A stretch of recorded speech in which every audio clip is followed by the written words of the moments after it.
राज्यसभा तो बड़ा टेक्निकल चुनाव है और मुझे लगता है उस टेक्निकल चुनाव की गलती का हर्जाना आज कांग्रेस भुगत रही है। कहीं ना कहीं वो ट्रेनिंग का फेलियर रहा है और कोऑर्डिनेशन का फेलियर रहा है, जिसका ये नतीजा है। करके आई थी और उसके बाद ऐसा फेलियर होता है तो मुझे लगता है और गहन चिंतन करना चाहिए।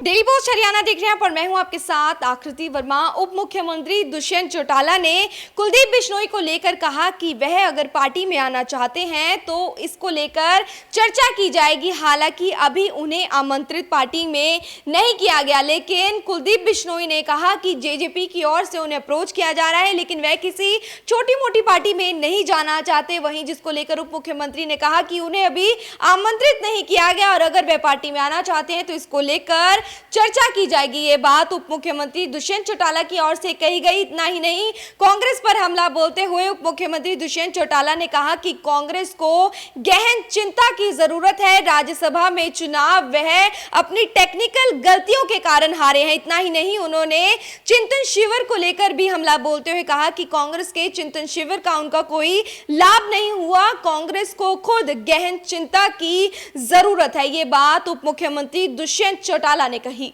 था और मेरा ये मानना है कि जो हमारी एक्चुअल स्ट्रेंथ है उस स्ट्रेंथ को हमने फुलफिल किया। उसके साथ दो अन्य पार्टियों का हमें समर्थन मिला और कुलदीप जी का भी समर्थन मिला और 29 का मैजिक नंबर था, हम उसको ले पाए और नतीजा हमारे पक्ष में आया।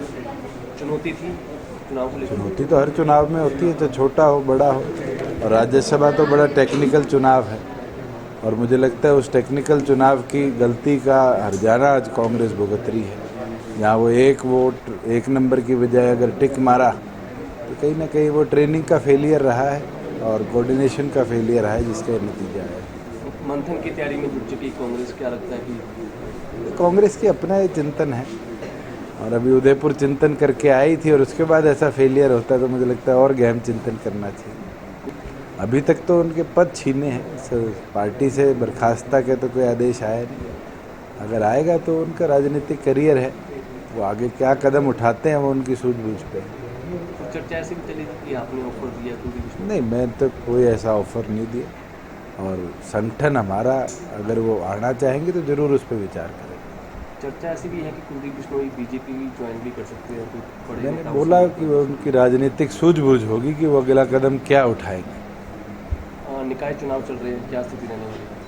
गठबंधन लगभग हरियाणा भर की जितनी भी सीटों पर चुनाव है मजबूती से उसको जीते।